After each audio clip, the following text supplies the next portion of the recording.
सीधे रुख करेंगे लोकसभा का, जहां पर प्रधानमंत्री नरेंद्र मोदी राष्ट्रपति के अभिभाषण पर चर्चा का जवाब दे रहे हैं। इस सदन की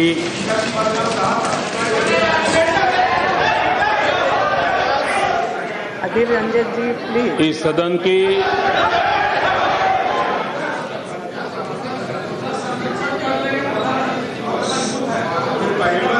संसदीय परंपराएं बहुत ही उच्च रही हैं। इस सदन में काफी अनुभवी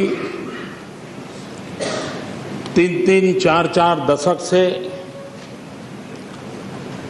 राष्ट्र के सवालों को उजागर करने वाले, सुलझाने वाले, लगातार प्रयत्न करने वाले वरिष्ठ महानुभाव भी इस सदन में विराजमान है। मुझ जैसा एक नया व्यक्ति जब कुछ कह रहा है, सदन की गरिमा और मर्यादाओं में कोई चूक हो जाए तो नया होने के नाते आप मुझे क्षमा करेंगे, ऐसा मुझे पूरा विश्वास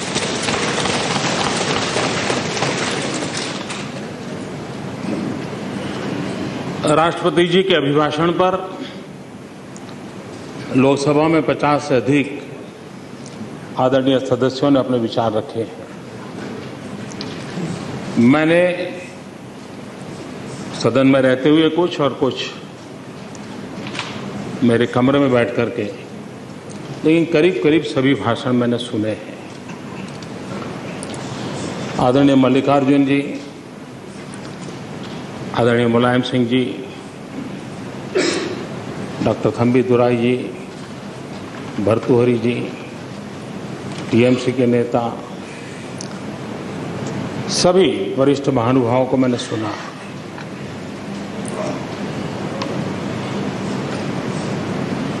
एक बात सही है कि एक स्वर ये आया है कि आपने इतनी सारी बातें बताई हैं, कैसे करोगे, कब करोगे। मैं मानता हूं एक सही विषय को स्पर्श किया है और ये मन में आना बहुत स्वाभाविक है। मैं एक अनुभव बताता हूं अपना। मैं नया नया गुजरात में मुख्यमंत्री बन के गया था और एक बार मैंने सदन में कह दिया, मैं गुजरात के गांवों में, घरों में 24 घंटे बिजली पहुंचाना चाहता हूं। तो खैर ट्रेजरी बेंच ने बहुत तालियां बजाई, सामने की तरफ सन्नाटा था, लेकिन हमारे जो विपक्ष के नेता थे, चौधरी अमर सिंह जी, कांग्रेस के वरिष्ठ नेता थे, बड़े सुलझे हुए थे। वे बाद में समय लेकर के मुझे मिलने आए। उन्होंने कहा, मोदी जी कहीं आपकी कोई चूक तो नहीं हो रही, आप नए हो, आपका अनुभव नहीं है और आप ये 24 घंटे बिजली इम्पॉसिबल है, आप कैसे दोगे। और एक मित्र भाव से उन्होंने मेरी चिंता व्यक्त की थी। मैंने उनसे कहा कि मैंने सोचा है और मुझे लगता है कि हम करेंगे। बोले संभव ही नहीं है, 2000 मेगावाट अगर डेफिसिट है और आप कैसे करोगे। उनके मन में वो विचार आना बड़ा स्वाभाविक था, लेकिन मुझे इस बात का आनंद है कि वो काम गुजरात में हो गया था। और इसलिए यहां बैठे हुए कभी वरिष्ठ महानुभावों के मन में सवाल आना बहुत स्वाभाविक है कि भाई अभी तक नहीं हुआ, अब कैसे होगा। अभी तक नहीं हुआ, इसलिए शक होना बहुत स्वाभाविक है। लेकिन मैं इस सदन को विश्वास दिलाता हूं कि राष्ट्रपति जी ने जो रास्ता प्रस्तुत किया है उसको पूरा करने में हम कोई कोताही नहीं बरतेंगे। हमारे लिए राष्ट्रपति जी का अभिभाषण ये सिर्फ परंपरा और रिचुअल नहीं है। हमारे लिए उनके माध्यम से कही हुई हर बात एक सैंक्टिटी है, एक पवित्र बंधन है और उसे पूरा करने का हमारा प्रयास भी है और यही भावना हमारी प्रेरणा भी बन सकती है, जो हमें काम करने की प्रेरणा देती है। और इसलिए राष्ट्रपति जी के अभिभाषण को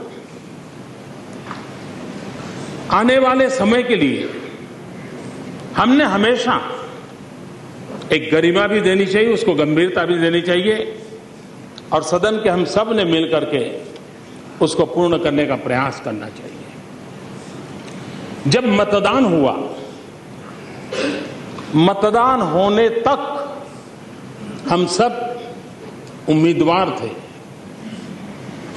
लेकिन सदन में आने के बाद हम जनता के उम्मीदों के दूत हैं।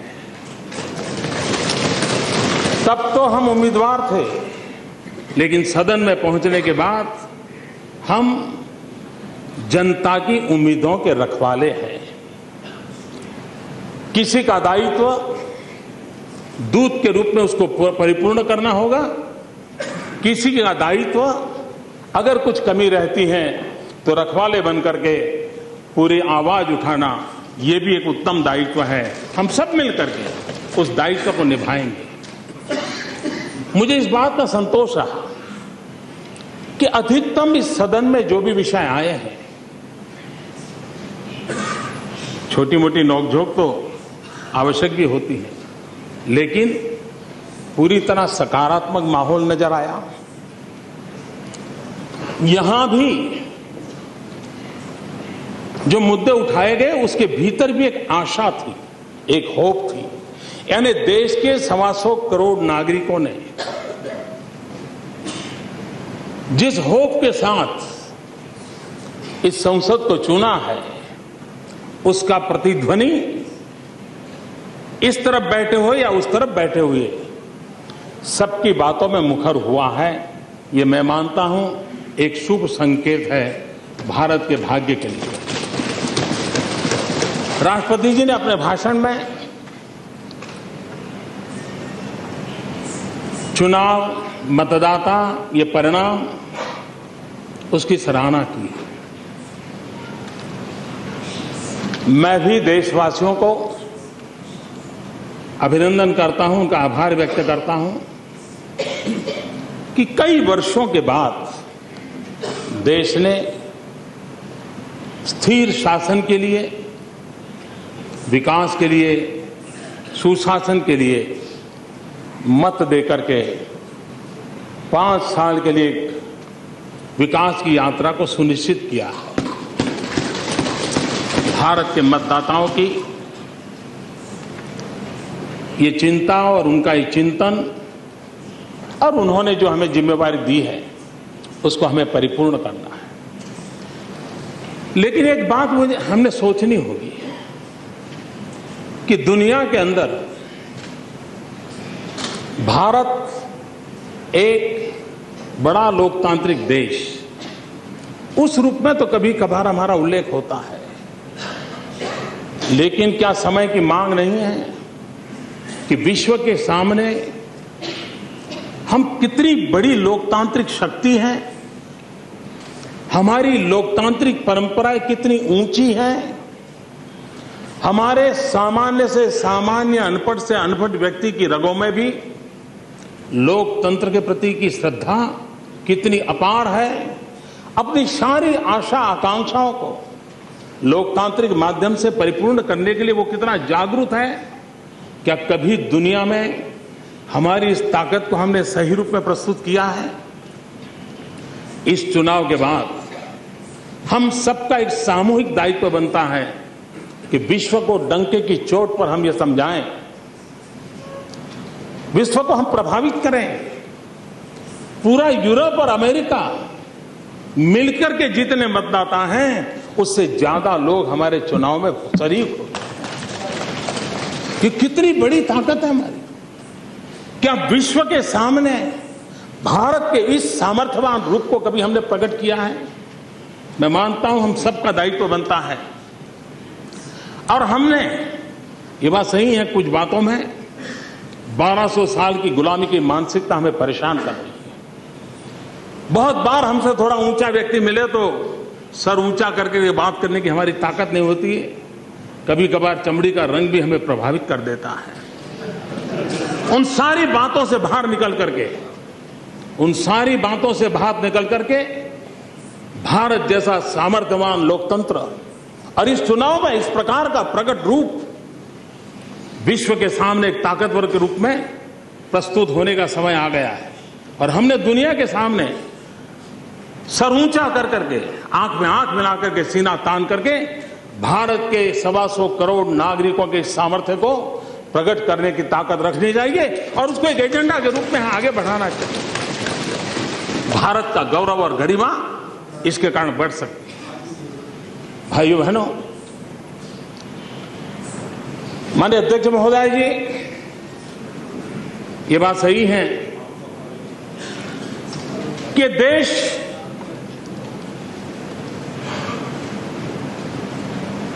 इस पर सबसे पहला अधिकार किसका है? सरकार किसके लिए होनी चाहिए? क्या सरकार सिर्फ पढ़े लिखे लोगों के लिए हो? क्या सरकार सिर्फ इन्हें गिने लोगों के लाभ के लिए हो? सरकार गरीबों के लिए होनी चाहिए। अमीर को अपने बच्चे को पढ़ाना है तो दुनिया की कोई भी स्कूल या दुनिया का कोई भी टीचर हायर कर सकता है। अमीर के घर में कोई बीमार हो गया, सैकड़ों डॉक्टर उसकी तैनात में आके खड़े हो सकते हैं। गरीब कहां जाएगा? उसके नसीब में तो वो सरकारी स्कूल है, उसके नसीब में तो वो सरकारी अस्पताल है। और इसलिए सरकार का इस सबसे पहला दायित्व होता है कि वे गरीबों की सुने और गरीबों के लिए जिए। अगर हम सरकार का कारोबार गरीबों के लिए नहीं चलाते हैं, गरीबों की भलाई के लिए नहीं चलाते हैं, तो ये देश की जनता हमें कतई माफ नहीं करेगी। और इसलिए माननीय अध्यक्ष महोदय जी, इस सरकार की पहली प्राथमिकता है, और हम तो पंडित दीनदयाल उपाध्याय जी के आदर्शों से पले हुए लोग हैं, जिन्होंने हमें अंत्योदय की शिक्षा दी थी। गांधी, लोहिया और दीनदयाल जी तीनों के विचार सूत्र को हम पकड़े तो आखिरी मानवीय छोर पर बैठे हुए इंसान के कल्याण का काम यानी इस शताब्दी के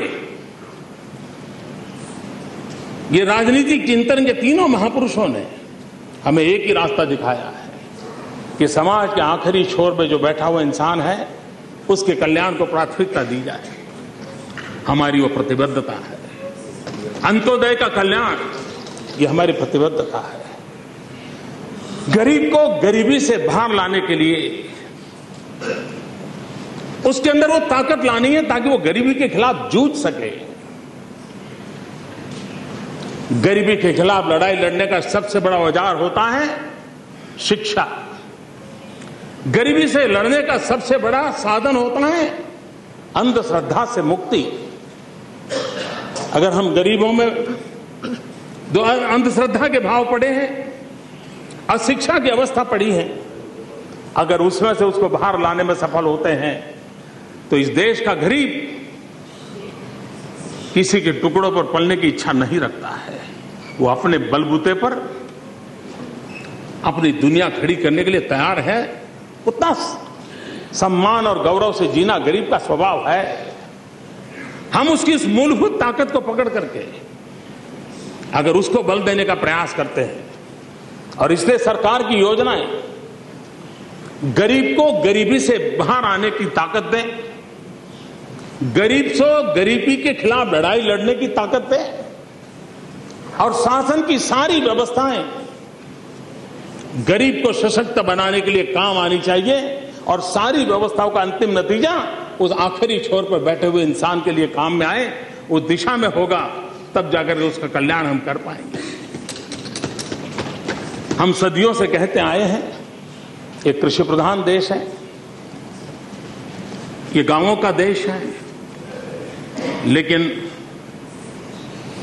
ये नारे तो बहुत अच्छे लगे, सुनना भी बहुत अच्छा लगा, लेकिन क्या हम आज अपने सीने पर हाथ रख करके कह सकते हैं कि हमने हमारे गांव के जीवन को बदल पाए हैं,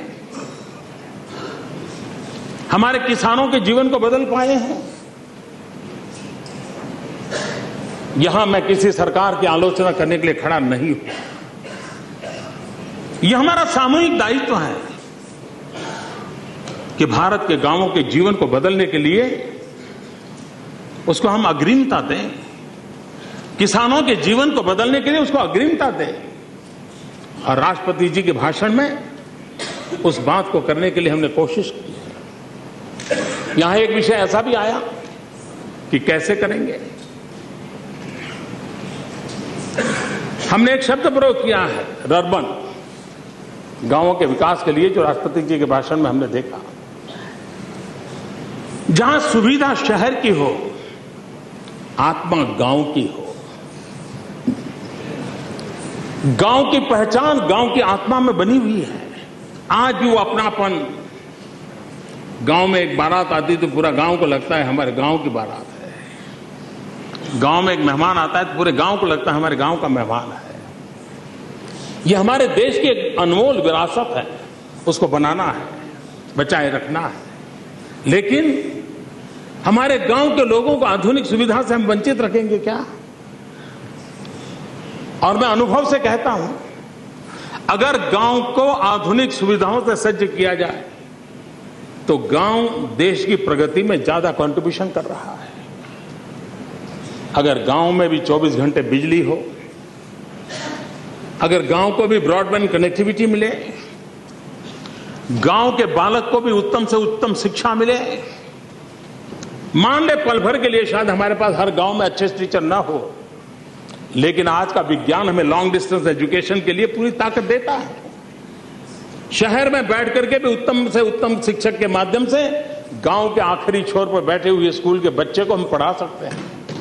हम सैटेलाइट व्यवस्था का उपयोग, उस आधुनिक विज्ञान का उपयोग हम गरीब बच्चों की शिक्षा के लिए क्यों न करें? अगर गांव के जीवन में हमें बदलाव लाएं तो किसी को भी अपना गांव छोड़ करके जाने का मन नहीं करता है। गांव को, नौजवान को क्या चाहिए? रोजगार मिल गया तो अपने मां बाप के पास रहना चाहता है। क्या गांव के अंदर हम उद्योगों की जाल नहीं खड़ी कर सकते? एटलीस्ट हम एक बल दें एग्रो बेस्ड इंडस्ट्रीज को। अगर हम मूल्य वृद्धि करें, मूल्य वृद्धि पर हम बल दें, और आज उसकी एक ताकत है, उस ताकत को अगर हमने स्वीकार किया तो हम गांव के आर्थिक जीवन को भी, गांव की व्यवस्थाओं के जीवन को भी बदल सकते हैं, और किसान का स्वाभाविक लाभ भी उसके साथ जुड़ा हुआ है। सिक्किम में छोटा सा राज्य है, बहुत कम आबादी है, लेकिन उस छोटे से राज्य ने एक बहुत महत्वपूर्ण काम किया है। बहुत ही निकट भविष्य में सिक्किम प्रदेश हिंदुस्तान के लिए गौरव देने वाला ऑर्गेनिक स्टेट बनने जा रहा है। वहां के हर उत्पादन ऑर्गेनिक होने वाला है। आज पूरे विश्व में ऑर्गेनिक खेत उत्पादन की बहुत बड़ी मांग है। होलिस्टिक हेल्थ केयर की चिंता करने वाला एक पूरा वर्ग है दुनिया में, जो मांगो उतना दाम दे करके ऑर्गेनिक चीजें खरीदने के लिए कतार में खड़ा है। ये ग्लोबल मार्केट को कैप्चर करने के लिए सिक्किम के किसानों ने जो मेहनत की है, उसको जोड़ करके अगर हम इस योजना को आगे बढ़ाएं तो दूर सुदूर हिमालय की गोद में बैठा हुआ सिक्किम प्रदेश कितनी बड़ी ताकत के साथ उभर सकता है। और इसलिए क्या कभी हम सपना नहीं दे सकते कि हमारा पूरा नॉर्थ ईस्ट ऑर्गेनिक स्टेट के रूप में हम कैसे उभार सकें, और पूरे नॉर्थ ईस्ट को ऑर्गेनिक स्टेट के रूप में हम उभारें, और विश्व के मार्केट को कब्जा करने के लिए भारत सरकार की तरफ से उनको मदद मिले, तो वहां दूर पहाड़ों में रहने वाले लोगों की जिंदगी में कितना बड़ा बदलाव आ सकता है। कृषि के जीवन में हमारी इतनी कृषि यूनिवर्सिटीज है, बहुत रिसर्च हो रही है, लेकिन ये दुर्भाग्य रहा है कि जो लैब में है वो लैंड पर नहीं है। लैब से लैंड तक की यात्रा, जब तक हम उसको बल नहीं देंगे, हम कृषि को परंपरागत कृषि से बाहर ला करके आधुनिक कृषि की ओर जाने की आवश्यकता है। गुजरात ने एक छोटा सा प्रयोग किया था, सॉइल हेल्थ कार्ड। हमारे देश में मनुष्य के पास भी अभी हेल्थ कार्ड नहीं है, लेकिन गुजरात में हमने एक इनिशिएटिव लिया था। उसकी जमीन की तबीयत का उसके पास कारण रहे, उसके कारण उसे पता चला कि उसकी जमीन जिस पाक के लिए उपयोगी नहीं है, वो उसी फसल के लिए खर्चा कर रहा था। जिस फर्टिलाइजर की जरूरत नहीं है, उतनी मात्रा में वो फर्टिलाइजर डालता था।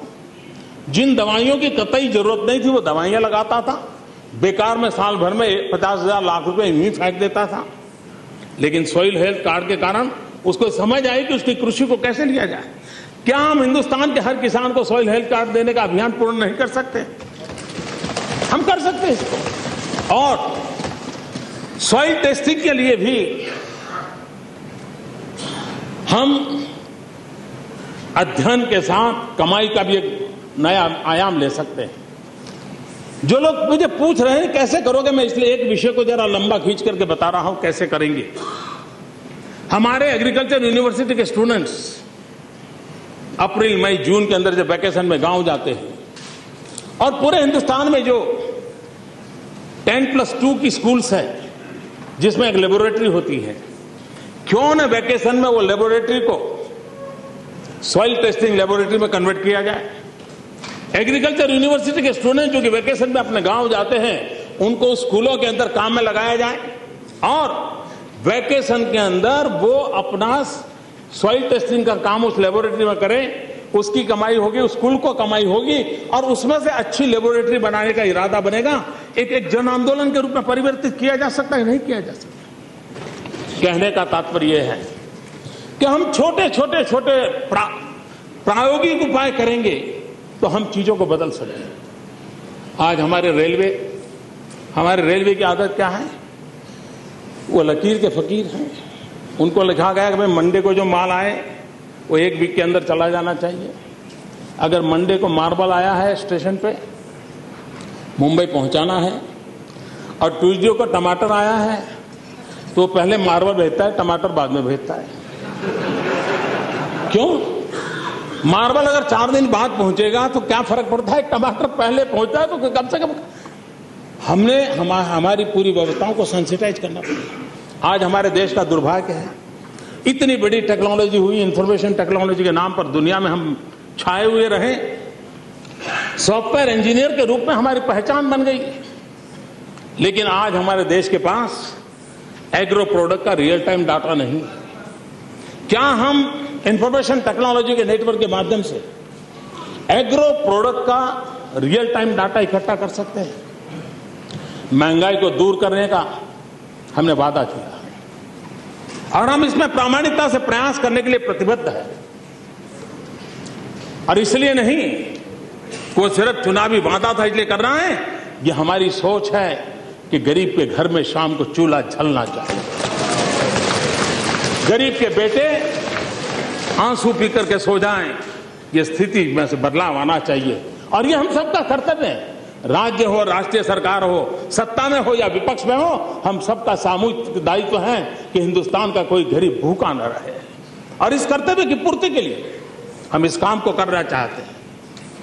अगर रियल टाइम डाटा हो, आज भी देश में अन्न के भंडार पड़े हैं, ऐसा नहीं कि अन्न के भंडार नहीं है, लेकिन व्यवस्थाओं की कमी है। अगर रियल टाइम डाटा हो, सरकार के पास ये जानकारी है कहां जरूरत है, रेलवे का जब लल पीरियड हो उस समय उसको तभी से शिफ्ट कर दिया जाए और वहां अगर गोडाउन बनाया जाए, रख दिया जाए, तो इस समस्या का समाधान हो सकता है। फूड कॉर्पोरेशन इंडिया सालों से ढांचा चल रहा है, क्या उसको आधुनिक नहीं बनाया जाता? प्रोक्योरमेंट का काम कोई अलग करे, प्रिजर्वेशन का काम कोई अलग करें, डिस्ट्रीब्यूशन का कोई काम अलग करें। एक ही व्यवस्था को 3 हिस्सों में अगर बना दिया जाए और तीनों की अगर रिस्पॉन्सिबिलिटी बनाई जाए, मैं दावे से कहता हूं कि हम स्थितियों को बदल सकते हैं। एग्रीकल्चर सेक्टर में क्या हम हमारी एग्रीकल्चर यूनिवर्सिटियों को, हमारे किसानों को अब एक बात पर बल देना पड़ा होगा, यह समय की मांग है, जैसे मैंने कहा आधुनिक खेती की। हम टेक्नोलॉजी को एग्रीकल्चर में जितनी तेजी से लाएंगे उतना लाभ होगा, क्योंकि जमीन परिवार की विस्तार होते जा रहे हैं, जमीन कम होती जा रही है। हमने जमीन में प्रोडक्टिविटी बढ़ानी पड़ेगी। इसके लिए हमारी यूनिवर्सिटियों में रिसर्च का काम बढ़ाने पड़ेगा। कितने वर्ष हो गए पल्सिस में कोई रिसर्च नहीं हुआ है। पल्सिस हमारे सामने बड़ी चैलेंज बने हुई है, और आज गरीब आदमी उसको प्रोटीन पाने के लिए पल्सिस के सिवाय कोई उपाय नहीं है। पल्सिस ही है जिसके माध्यम से उसको प्रोटीन प्राप्त होता है, और शरीर की रचना में प्रोटीन का इतना महत्व होता है। माल न्यूट्रिशन के खिलाफ अगर लड़ाई लड़नी है तो हमने इस सवालों को एड्रेस करना होगा, और इसलिए हमारी यूनिवर्सिटीज कई वर्ष हो गए पल्सिस के क्षेत्र में न प्रोडक्टिविटी में हम बढ़ावा ले पाए हैं, और न ही पल्सिस के अंदर प्रोटीन कंटेंट के अंदर भी हम वृद्धि कर पाए हैं। हम शुगर केन में शुगर कंटेंट में बढ़ावा पाने में सफल हुए हैं, लेकिन हम पल्सिस में प्रोटीन कंटेंट बढ़ाने में सफल नहीं हुए हैं। एक बहुत बड़ी चैलेंज है। क्या हमारे वैज्ञानिकों को, हमारी कृषि यूनिवर्सिटीज को हम उसको प्रेरित करें। हम इन समस्याओं का एक क्यूमुलेटिव इफेक्ट के साथ अगर चीजों को आगे बढ़ाते हैं तो मैं मानता हूं हम समस्याओं का समाधान कैसे हो सकता है, इसका यह रास्ता है। हमारी माताएं बहनें, भारत को विकास यात्रा में हमारी 50% जो जनसंख्या हमारी मां बहनें, उनको निर्णय में भागीदार बनानी पड़ेगी। उनको हमें आर्थिक प्रवृत्ति से जोड़ना होगा। विकास की नई ऊंचाइयों को पार करना है तो हिंदुस्तान की 50% हमारी मातृशक्ति है, उसकी सक्रिय भागीदार को हमें निश्चित करना होगा। उनके सम्मान की चिंता करनी होगी, उनकी सुरक्षा की चिंता करनी होगी। पिछले दिनों जो कुछ घटनाएं घटी हैं, हम सत्ता में हो या न हो, पीड़ा करने वाली घटना है। चाहे पुणे की हत्या हो, चाहे उत्तर प्रदेश में हुई हत्या हो, चाहे मनाली में डूबे हुए हमारे नौजवान हो, चाहे हमारी बहनों पर हुए बलात्कार हो, ये सारी घटनाएं हम सबको आत्मचिंतन करने के लिए प्रेरित करती हैं, और सरकारों ने कठोरता से काम करना होगा। देश लंबा इंतजार नहीं करेगा, पीड़ित लोग लंबा इंतजार नहीं करेंगे, और हमारी अपनी आत्मा हमें माफ नहीं करेगी। और इसलिए मैं तो राजनेताओं से अपील करता हूं बलात्कार की घटनाओं का, और मैं देश भर के राजनेताओं को विशेष रूप से करबद्ध प्रार्थना करना चाहता हूं। बलात्कार की घटनाओं का मनोवैज्ञानिक विश्लेषण करना कम से कम हम बंद करें, हमें शोभा नहीं देता है। हम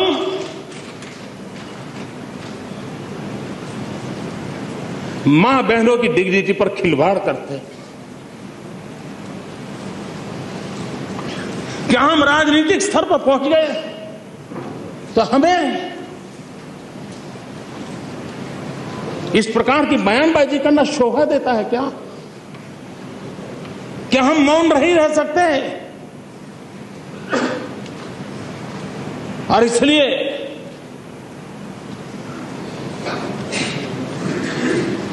नारी का सम्मान, नारी की सुरक्षा, यह हम सबकी 125 करोड़ देशवासियों की प्राथमिकता होनी चाहिए।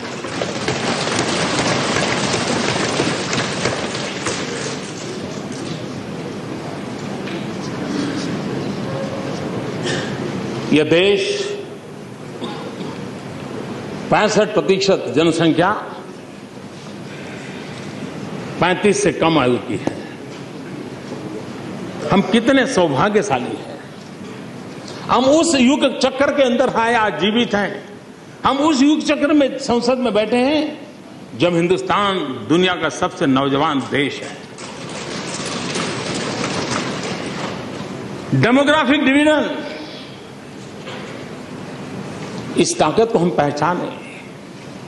पूरे विश्व को आने वाले दिनों में लेबर फोर्स की, मैन पावर की, स्किल मैन पावर की बहुत बड़ी आवश्यकता है। जो लोग इस शास्त्र के अनुभवी हैं वो जानते हैं कि पूरे विश्व को स्किल मैन पावर की आवश्यकता है। हमारे पड़ोस में चीन बूढ़ा होता जा रहा है, हम नौजवान होते जा रहे हैं।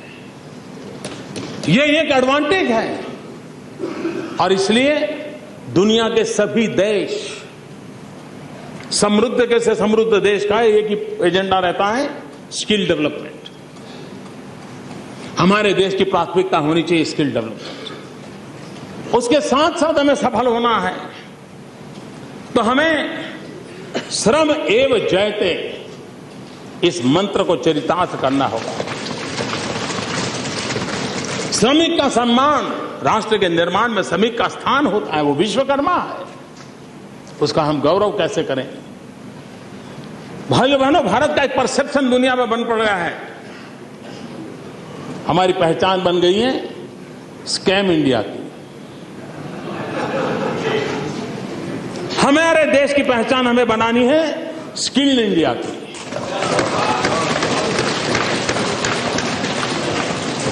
और उस सपने को हम पूरा कर सकते हैं और इसलिए पहली बार एक अलग मंत्रालय बना करके एंटरप्रेन्योरशिप एंड स्किल डेवलपमेंट, उसको विशेष रूप से बल दिया गया।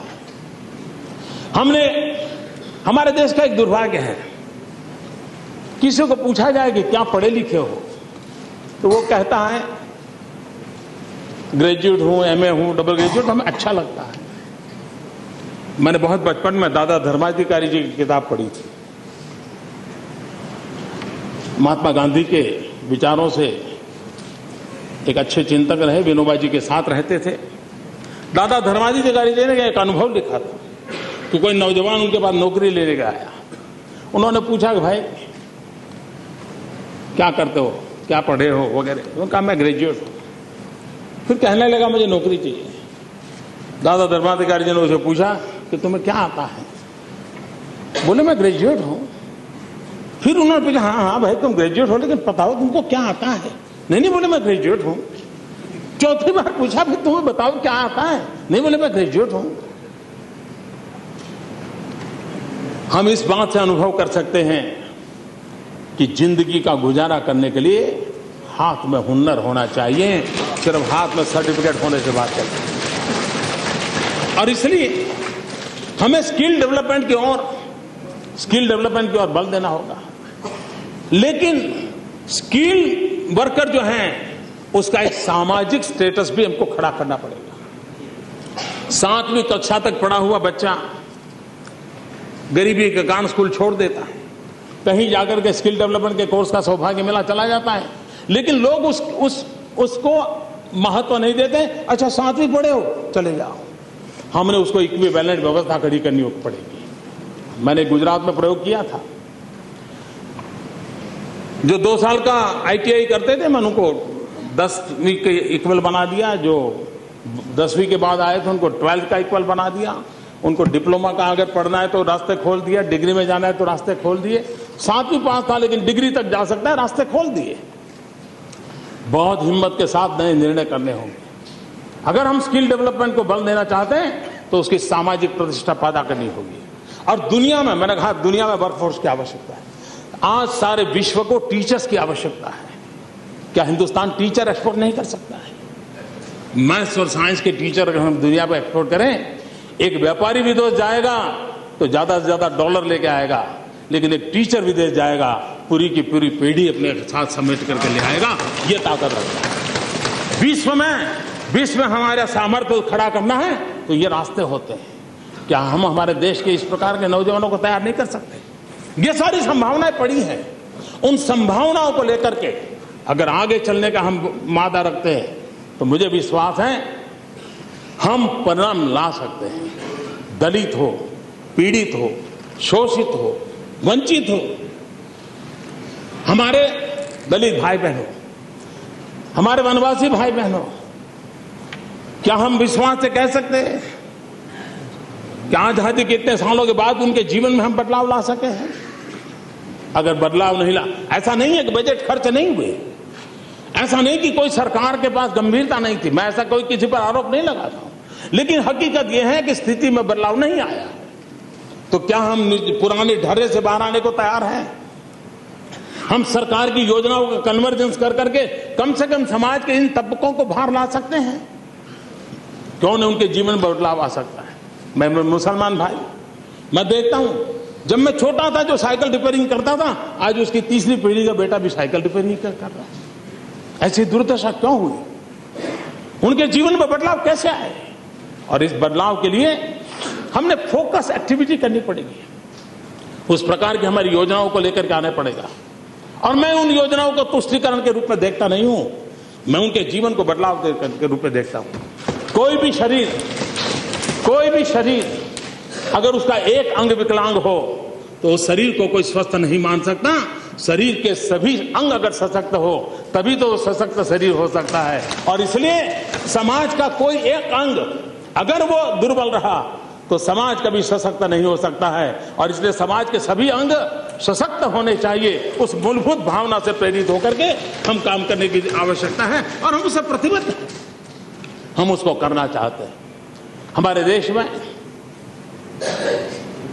विकास की एक नई परिभाषा की ओर जाने की मुझे आवश्यकता लगती है। क्या आजादी का आंदोलन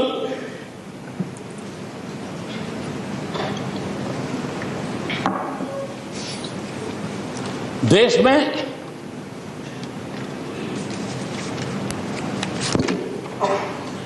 में आजादी की लड़ाई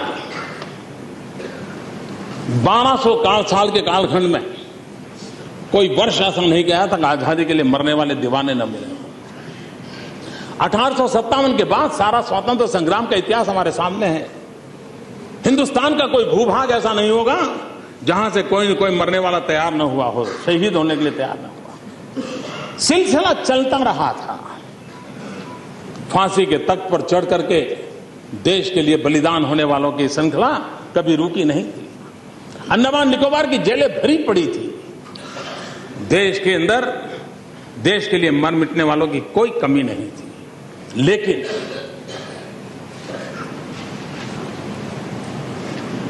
एक शहीद शहादत मोल लेता था, फिर दूसरा खड़ा होने तक इंतजार होता था, फिर कोई अपनी प्रेरणा से खड़ा हो जाता था।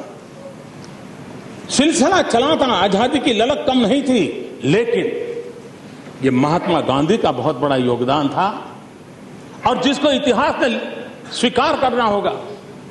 आजादी की ललक और आजादी के लिए मरने वालों की संख्या अटूट होने के बाद भी, अपार होने के बाद भी, महात्मा गांधी ने एक बहुत बड़ा काम किया। उन्होंने आजादी को जन आंदोलन बना दिया। उन्होंने आजादी को जन आंदोलन बना दिया। कोई झाड़ू लगाता था तो भी वो कहता था मैं देश की आजादी के लिए काम कर रहा हूं। कोई खादी पहनता था तो वो कहता था मैं आजादी के लिए काम कर रहा हूं। जो कोई रेटियां लेकर के सूत काटता था तो वो भी कहता था मैं आजादी के लिए कर रहा हूं। कोई किसी पड़ोसी को पढ़ाता था तो वो भी कहता था मैं आजादी के लिए कर रहा हूं। हिंदुस्तान के हर नागरिक के हर काम को उन्होंने आजादी का काम बना दिया था। जिस प्रकार से महात्मा गांधी ने आजादी को जन आंदोलन बना करके, और ये ऐसी व्यूहरचना ना थी जिसको न अंग्रेज समझ पाए, न अंग्रेज के पास उसको लड़ने की ताकत बन पाई थी। महात्मा गांधी ने जिस प्रकार से आजादी के आंदोलन को एक जन आंदोलन बनाया था, और हम सबका कर्तव्य है कि हम महात्मा गांधी से कुछ सीखें, उनसे प्रेरणा लें, उनके कदमों पर चलने का प्रयास करें। और इसलिए मैं कहता हूं हमने विकास को भी जन आंदोलन बनाना चाहिए। विकास को हमने सरकारी कार्यक्रम बनाया तो वही होगा जो आजादी के लिए लड़ने वालों का हुआ था। लेकिन विकास को अगर हम जन आंदोलन बना दिया, इस देश के अंदर हर व्यक्ति को लगना चाहिए, टीचर को भी लगना चाहिए कि मैं पढ़ाता हूं, देश के लिए पढ़ाता हूं। मजदूर भी रेलवे स्टेशन पर अगर सामान ढोता है उसको लगना चाहिए मैं मेरे देश के लिए कर रहा हूं। किसान खेत में काम कर रहा है उसको भी लगना चाहिए मैं मेरे देश के लिए कर रहा हूं। फिर से एक बार देश में सुराज्य का आंदोलन खड़ा करने की आवश्यकता है, जन आंदोलन खड़ा करने की आवश्यकता है। और ये ऐसा नहीं है कि संभव नहीं है। अगर हम स्वराज्य के जन आंदोलन को खड़ा करें, जन जन को यह लगने लगे कि हां मैं जो करूंगा मेरे देश के लिए करूंगा, अगर वो मैं कूड़ा कचरा भी अगर मैं रास्ते पर नहीं फेंकता हूं तो मैं देश के लिए करता हूं, ये अगर भाव बन गया, मैं समय पर नौकरी पर जाता हूं मतलब कि मैं देश की सेवा करता हूं, ये भाव जगाया जा सकता है। आज भी हमारे देश में देशभक्ति की कोई कमी नहीं है। एक क्रिकेट के मैदान में पूरा हिंदुस्तान 125 करोड़ का देश भारत माता की जय लेकर के खड़ा हो सकता है, तो हिंदुस्तान के 125 करोड़ की भलाई के लिए हिंदुस्तान खड़ा हो सकता है।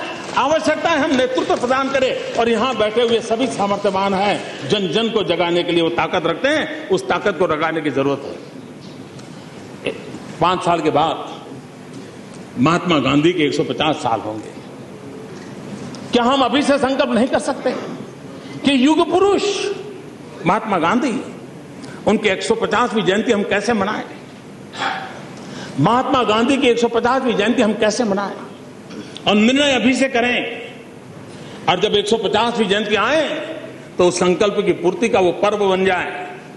महात्मा गांधी को जो बहुत चीजें पसंद में थी, उसमें एक सबसे अधिक पसंद चीज थी, वो थी स्वच्छता, सफाई। साबरमती आश्रम की घटनाएं हमने पढ़ी हैं, सुनी हैं। वे स्वच्छता के संबंध में कभी कॉम्प्रोमाइज नहीं करते, सफाई के संबंध में कॉम्प्रोमाइज नहीं करते। क्या हम महात्मा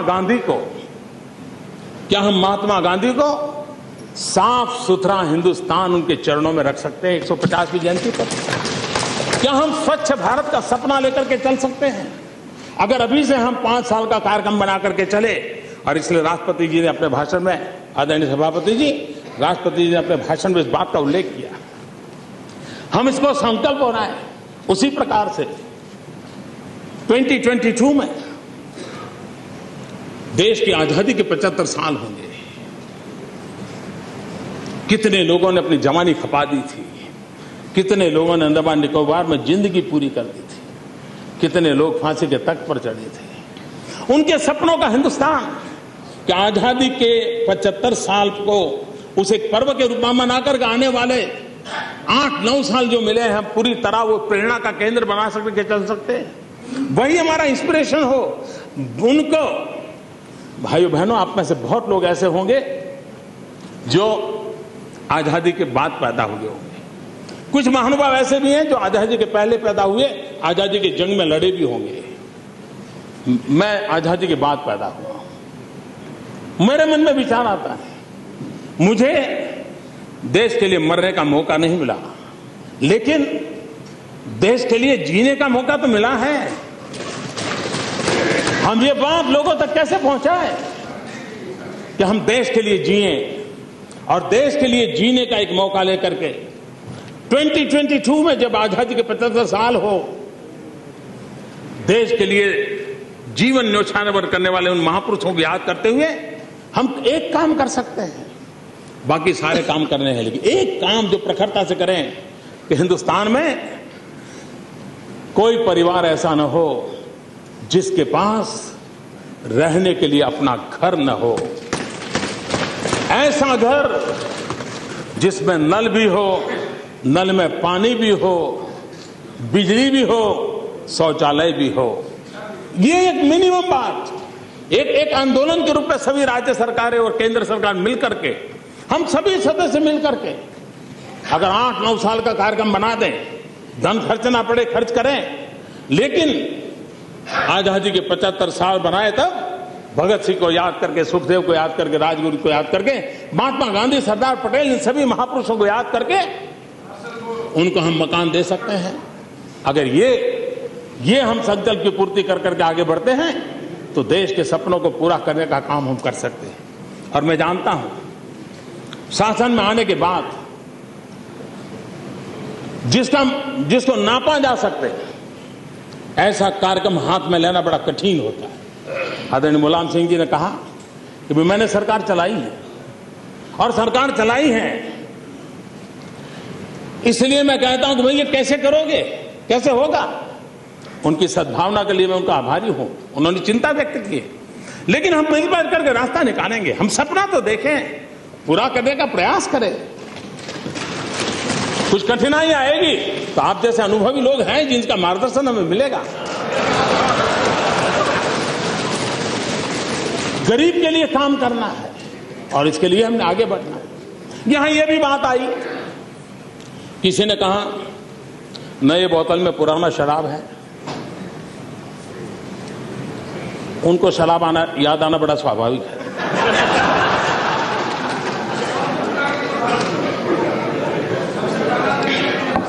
लेकिन यह भी कहा कि भाई ये तो हमारी बातें हैं, आपने जरा ऊपर नीचे करके रखी है। कोई नई बात नहीं है। इसका मतलब ये कि जो हम कह रहे हैं वो आपको भी पता था। और कल से महाभारत की चर्चा हो रही है तो मैं कहना चाहता हूं, एक बार दुर्योधन को पूछा गया कि भाई ये धर्म और अधर्म, सच और झूठ तुमको समझ है कि नहीं है? तो दुर्योधन ने जवाब दिया था, उसने कहा जानामि धर्मम न च मे प्रवृत्ति, मैं धर्म को जानता हूं लेकिन ये मेरी प्रवृत्ति नहीं है। सत्य क्या है मुझे मालूम है, अच्छा क्या है मुझे मालूम है, लेकिन वो मेरे डीएनए में नहीं है। और इसलिए आपको पहले पता था, आप जानते थे, आप सोचते थे, मुझे इससे इतराज नहीं है, लेकिन दुर्योधन को भी तो मालूम था। और इसलिए जब महाभारत की चर्चा करते हैं, हम महाभारत को लंबे अरसे से हमारे कानों पर गूंजता रहा है, सुनते आए हैं, लेकिन महाभारत काल पूरा हो चुका, न पांडव बचे हैं न कौरव बचे हैं, लेकिन जनमन में आज भी पांडव ही विजयी हो हमेशा हमेशा भाव रहा है। कभी पांडव पराजित हो ये कभी जनमन का भाव नहीं रहा है। भाइयों बहनों, विजय हमें बहुत सिखाता है और हमें सीखना भी चाहिए, हमें सीखना भी चाहिए। अगर विजय से हम सीखते नहीं है, और विजय हमें सिखाता है नम्रता, और मैं इस सदन को विश्वास देता हूं और मुझे विश्वास है यहां के जो हमारे सीनियर्स हैं, किसी भी दल के क्यों न हो, उनके आशीर्वाद से हम उस ताकत को प्राप्त करेंगे जो हमें अहंकार से बचाए, जो हमें हर पल नम्रता सिखाए। यहां पर कितनी संख्या क्यों न हो, लेकिन मुझे आपके बिना आगे नहीं बढ़ना है। हमें संख्या के बल पर नहीं चलना है, हमें सामूहिकता के बल पर चलना है। और इसलिए उस सामूहिकता के भाव को लेकर के हम आगे बढ़ना चाहते हैं। इन दिनों मॉडल की चर्चा होती है, गुजरात मॉडल, गुजरात मॉडल। मेरे भाषण सुने होंगे, उनको मैं बताता हूं। गुजरात का मॉडल, गुजरात में भी एक जिले का मॉडल दूसरे जिले में नहीं चलता है। ये देश विविधताओं से भरा हुआ है। अगर मेरा कच्छ का रेगिस्तान है और वहां का मॉडल मैं वलसाड़ के हरे भरे जिले में लगाऊंगा तो नहीं चलेगा। इतनी समझ से इसी के तो कारण गुजरात आगे बढ़ा है। यही उसका मॉडल है कि जिसमें ये समझ है। गुजरात का दूसरा मॉडल ये है, गुजरात का दूसरा मॉडल ये है, गुजरात का दूसरा मॉडल ये है कि हिंदुस्तान के किसी भी कोने में अच्छा हो, उस अच्छे से हम सीखे हैं, उस अच्छे को स्वीकार करते हैं। आने वाले दिनों में भी हम उस मॉडल को लेकर के आगे बढ़ना चाहते हैं। हिंदुस्तान के किसी भी कोने में अच्छा हुआ हो, वो जो अच्छा है वो हम सबका है, उसको और जगह पे लागू करने का प्रयास करना चाहिए। आज हमारे कल तमिलनाडु की तरफ से बोला गया था कि गुजरात से तमिलनाडु का मॉडल अच्छा है। मैं इस बात का स्वागत करता हूं, इस बात का स्वागत करता हूं। इस देश में इतना तो हुआ कि विकास के मॉडल की स्पर्धा शुरू हुई। एक राज्य कहने लगा मेरा राज्य तुमसे आगे बढ़ रहा है। मैं मानता हूं गुजरात का ये मॉडल का सबसे बड़ा कंट्रीब्यूशन है। ये सबसे बड़ा कंट्रीब्यूशन कि आज हम पहले ये स्पर्धा नहीं करते थे। हम चाहते हैं कि आने वाले दिनों में राज्यों के बीच विकास की स्पर्धा हो, राज्य और केंद्र के बीच विकास की स्पर्धा हो। हर कहे भाई गुजरात पीछे रह गया, हम आगे निकल गए, ये सुनने के लिए मेरे आंख तरस रहे, मेरे कान तरस रहे। हम चाहते हैं देश में यही होगा तभी तो बदलाव आएगा। और छोटे छोटे राज्य भी बहुत अच्छा करते हैं, ऐसा नहीं। जैसे मैंने कहा सिक्किम ऑर्गेनिक स्टेट बना है, तमिलनाडु अर्बन एरिया में रेन वाटर हार्वेस्टिंग का जो उन्होंने काम किया है, हम सबने सीखने जैसा है। छत्तीसगढ़ माओवाद के जुर्म के बीच जीने वाला राज्य है। छत्तीसगढ़ ने पीडीएस सिस्टम का एक नया नमूना दिया है और गरीब से गरीब व्यक्ति को पेट भरने के लिए उसने नई योजना दी। हमारी बहन ममता जी 35 साल की बुराइयों में से आज पश्चिम बंगाल को बाहर लाने के लिए कितनी मेहनत कर रही है। हम इन बातों का आदर करते हैं और इसलिए हर राज्य में, केरल से भी मैं आपको जानकर के खुशी होगी, मैंने केरल से एक अफसर को बुलाया था, बहुत ही जूनियर अफसर थे और लेफ्टिस्ट सरकार चल रही थी, उनकी आयु बहुत छोटी थी। मेरे यहां मैंने चिंतन शिविर किया और मैं स्टूडेंट के रूप में बैठा था, मेरा पूरा मंत्रिपरिषद, और मैंने उनसे कुटुंबश्री योजना का अध्ययन किया था। 2 घंटे आकर के उन्होंने मुझे पढ़ाया था। मैंने नागालैंड के चीफ सेक्रेटरी को बुलाया था कि आइए मुझे पढ़ाइए, नागालैंड में ट्राइबल के लिए एक बहुत अच्छी योजना बनी थी। यही तो हमारे देश का मॉडल होना चाहिए। हिंदुस्तान के किसी भी कोने में किसी भी विचारधारा की सरकार क्यों ना हो, उसकी अच्छाइयों का हम आदर करें, उस अच्छाइयों का स्वीकार करें, यही मॉडल देश को काम आए। हम ये बड़े भाई का व्यवहार, तुम कौन होते, तुम ले जाना 2-4 टुकड़े, नहीं, हम मिल करके देश को आगे बढ़ाएंगे। इसलिए हमने कोऑपरेटिव फेडरलिज्म की बात की है, सहकारिता का संगठित उसको लेकर के चलने की हमने बात कही है, और इसलिए एक ऐसे रूप को आगे बढ़ाने का हम लोगों का प्रयास है और उसको प्रयास को लेकर के चलेंगे। मुझे विश्वास है। और माननीय अध्यक्ष महोदय जी, ये जो प्रस्ताव रखा है, आज मैं आभारी हूं सभी वरिष्ठ नेताओं। कुल मिला के मैं कह सकता हूं एक सार्थक चर्चा रही है और समर्थन में चर्चा रही है और आलोचना भी हुई है तो अपेक्षा के संदर्भ में हुई है। मैं इसको बहुत हेल्दी मानता हूं, मैं इसका स्वागत करता हूं। और आज जो हमें किसी भी बेंच पर से, किसी भी दल की तरफ से जो अच्छे सुझाव मिले हैं, वो मैं उसे अपनी आलोचना नहीं मानता हूं, मैं उसको मार्गदर्शक मानता हूं। उसका भी हम उपयोग करेंगे, अच्छाई के लिए उपयोग करेंगे। और लोकतंत्र में आलोचना अच्छाई के लिए होती है और होनी भी चाहिए। सिर्फ आरोप बुरे होते हैं, आलोचना कभी बुरी नहीं होती है। आलोचना तो ताकत देती है। लोकशाही का, अगर लोकतंत्र का सबसे बड़ा ताकतवर कोई जड़ी बूटी है तो आलोचना है। हम उस आलोचना के लिए सदा सर्वदा के लिए तैयार हैं और मैं चाहूंगा हर नीतियों का अध्ययन करके गहरी आलोचना होनी चाहिए, ताकि तब करके सोना निकले प्रखर होकर के जो आने वाले दिनों में देश के लिए काम आए। उस भाव से हम चलना चाहते हैं। आज नए सदन में मुझे अपनी बात बताने का अवसर मिला। आदरणीय सभापति जी, कहीं कोई शब्द में इधर उधर हो गया हो, नियमों के बंधनों के मैं बाहर चला गया हूं, तो ये सदन मुझे जरूर क्षमा करेंगे। लेकिन मुझे विश्वास है सदन के पूरे सहयोग से, जैसा मैंने पहले कहा था, मतदान के पहले हम उम्मीदवार थे, मतदान के बाद हम उम्मीदों के रखवाले हैं, हम उम्मीदों के दूत हैं। 125 करोड़ देशवासियों की उम्मीदों को पूरा करने का हम प्रयास करें। इसी एक अपेक्षा के साथ इसको आप सबका समर्थन मिले, इसी बात को दोहराते हुए आप सबका बहुत बहुत धन्यवाद। Number of amendments have been moved by members to the motion of thanks. Shall I put all the amendments to the vote of the House together?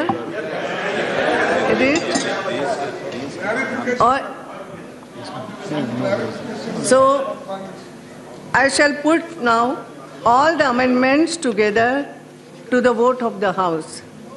The question is that all the amendments moved by honorable members be adopted. Those in favor may say aye. Those against may say no. I think the noes have it. The noes have it. The amendments are negative. I shall now put the motion to the vote of the House. The question is that an address be presented to the President in the following terms: that the members of the Lok Sabha assembled in this session are deeply grateful to the President for the address which he has been pleased to deliver to both houses of Parliament assembled together on June 9, 2014. Those in favor may say aye. Those against may say no. I think the ayes have it. The ayes have it. The motion is adopted.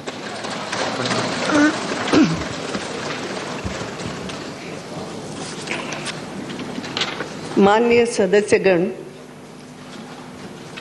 अब हम 4 जून 2014 को प्रारंभ हुए 16वीं लोकसभा के पहले सत्र के समापन की ओर अग्रसर है।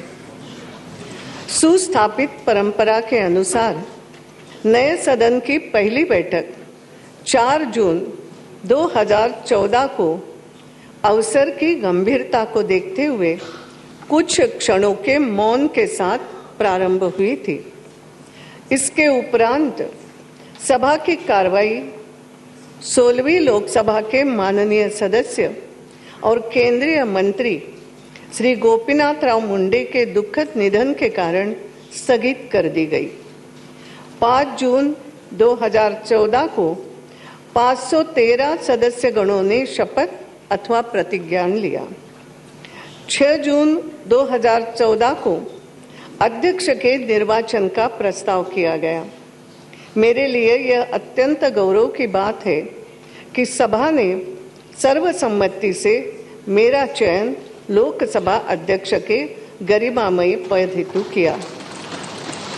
आज सभा द्वारा दोनों सदनों में 9 जून 2014 को माननीय राष्ट्रपति महोदय के अभिभाषण पर लाए गए धन्यवाद प्रस्ताव को स्वीकार किया गया।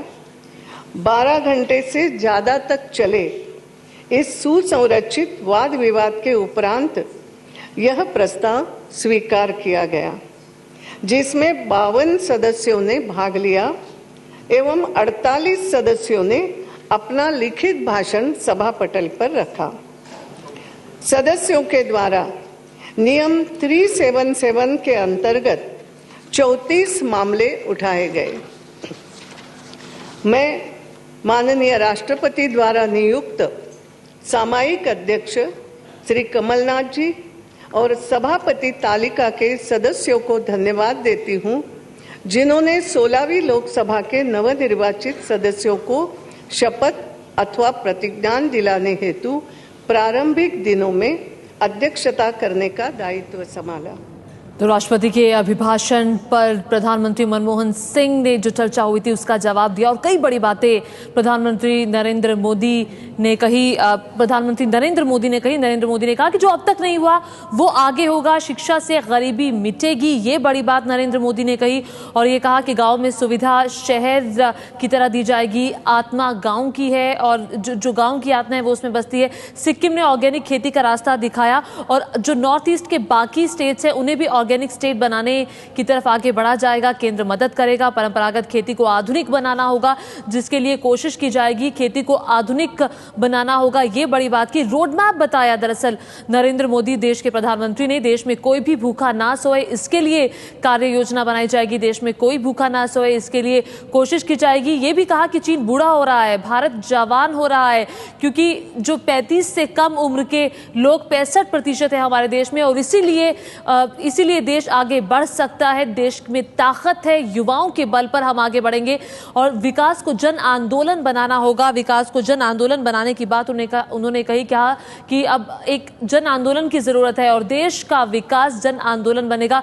2019 तक स्वच्छ भारत और 2022 तक सबको घर देने की बात भी नरेंद्र मोदी ने कही। और जो एजेंडा राष्ट्रपति के अभिभाषण में दिया गया था, उस एजेंडे को लेकर कैसे आगे बढ़ा जाएगा, ये बात देश के प्रधानमंत्री नरेंद्र मोदी ने कही और कहा कि हाथ में हुनर हो, सर्टिफिकेट हो, सिर्फ डिग्री से काम नहीं चलेगा। स्कैम इंडिया की छवि बदलकर स्किल्ड इंडिया हमें बनाना होगा। हमें स्किल की जरूरत है और स्किल्ड इंडिया हमें बनाना होगा। स्किल की तरफ आगे बढ़ना होगा, हुनर पर जोर देना होगा, बजाय कि सिर्फ पढ़ाई पर जोर देने के। उन्होंने इसका एक उदाहरण भी पेश किया कि एक शख्स ग्रेजुएट था, उसने ग्रेजुएशन की हुई थी और उसके पास स्किल नहीं थी, हुनर नहीं था। हुनर होना ज्यादा जरूरी है बजाय कि शिक्षा से। गांव में सुविधा शहर की तरफ, ये मुख्य वो बड़ी बातें हैं जो प्रधानमंत्री के भाषण में थी, जो प्रधानमंत्री ने कही और बताया कि किस तरह से राष्ट्रपति के अभिभाषण में जो सरकार का एजेंडा पेश किया गया था पर कैसे आगे बढ़ा जाएगा, रोड मैप बताया। परंपरागत खेती को अब आधुनिक खेती में तब्दील करना होगा, देश में कोई भूखा ना सोए, इसके लिए कार्य योजना बनानी होगी। चीन बूढ़ा हो रहा है, भारत जवान हो रहा है, ये बात भी नरेंद्र मोदी ने कही। तो ये वो बड़ी बातें प्रधानमंत्री नरेंद्र मोदी के भाषण में थी। विकास को जन आंदोलन बनाना होगा और उस तरफ आगे बढ़ना होगा, तभी देश विकास कर सकता है। 2019 तक स्वच्छ भारत की भी बात कही। महात्मा गांधी ने एक बहुत बड़ा काम किया, उन्होंने आजादी को जन आंदोलन बना दिया। उन्होंने आजादी को जन आंदोलन बना दिया। कोई झाड़ू लगाता था तो भी वो कहता था मैं देश की आजादी के लिए काम कर रहा हूं। कोई खादी पहनता था तो वो कहता था मैं आजादी के लिए काम कर रहा हूं। जो कोई रेटियां लेकर के सूत काटता था तो वो भी कहता था मैं आजादी के लिए कर रहा हूं। कोई किसी पड़ोसी को पढ़ाता था तो वो भी कहता था मैं आजादी के लिए कर रहा हूं। हिंदुस्तान के हर नागरिक के हर काम को उन्होंने आजादी का काम बना दिया था। जिस प्रकार से महात्मा गांधी ने आजादी को जन आंदोलन बना करके, और ये ऐसी व्यूहरत ना थी जिसको न अंग्रेज समझ पाए, न अंग्रेज के पास उसको लड़ने की ताकत बन पाई थी। महात्मा गांधी ने जिस प्रकार से आजादी के आंदोलन को एक जन आंदोलन बनाया था, और हम सबका कर्तव्य है कि हम महात्मा गांधी से कुछ सीखें, उनसे प्रेरणा लें, उनके कदमों पर चलने का प्रयास करें। और इसलिए मैं कहता हूं हमने विकास को भी जन आंदोलन बनाना चाहिए। तो राष्ट्रपति के अभिभाषण पर जो चर्चा हुई उसका जवाब दिया प्रधानमंत्री नरेंद्र मोदी ने और रोड मैप बताया कि कैसे आगे बढ़ा जाएगा। जो वादे सरकार ने किए हैं उस पर